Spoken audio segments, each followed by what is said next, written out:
চীনের সাংহাইয়ের এক হটপট রেস্তোরাঁ হাইদিলাও। এই রেস্তোরাঁতেই ঘটেছে এক চাঞ্চল্যকর ঘটনা, যে ঘটনা ইতোমধ্যে চীনে ব্যাপক আলোড়ন তৈরি করেছে।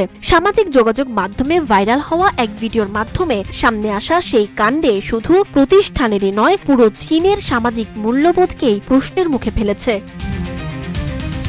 কি সেই ঘটনা, চলুন তবে জেনে আসা যাক।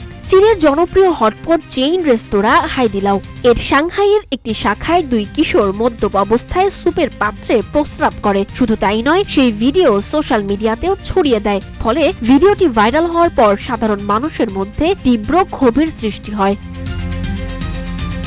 যদিও চলতি বছরের ফেব্রুয়ারিতে ঘটে যাওয়া সেই অঘটনের দূষিত স্যুপ কেউ খাননি বলে জানান রেস্তোরাঁ কর্তৃপক্ষ। তারপরও 24 ফেব্রুয়ারি থেকে 8 মার্চ পর্যন্ত ওই শাখায় খেতে আসা 4000-এর বেশি গ্রাহককে বিল ফেরত দিয়েছে তারা। শুধু তাই নয়, বিলের সাথে আরো 10 গুণ বেশি টাকা ভর্তুকিও দিয়েছে প্রতিষ্ঠানটি। ফলে এতে তাদের প্রায় 2.3 কোটি ইউয়ান ক্ষতি হয়। পাশাপাশি হটপটের সব সরঞ্জাম বদলানো হয় এবং রেস্তোরাঁ জুড়ে পরিচ্ছন্নতা ও জীবাণুমুক্তকরণ কার্যক্রম চালানো হয়।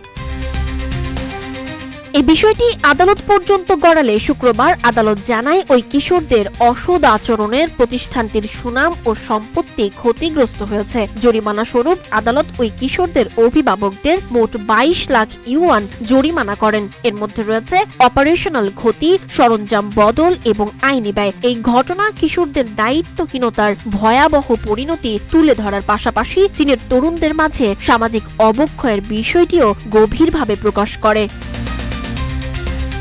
সানজিদা আফরিন, সোনিয়া, ডেস্ক নিউজ, রূপালী বাংলাদেশ।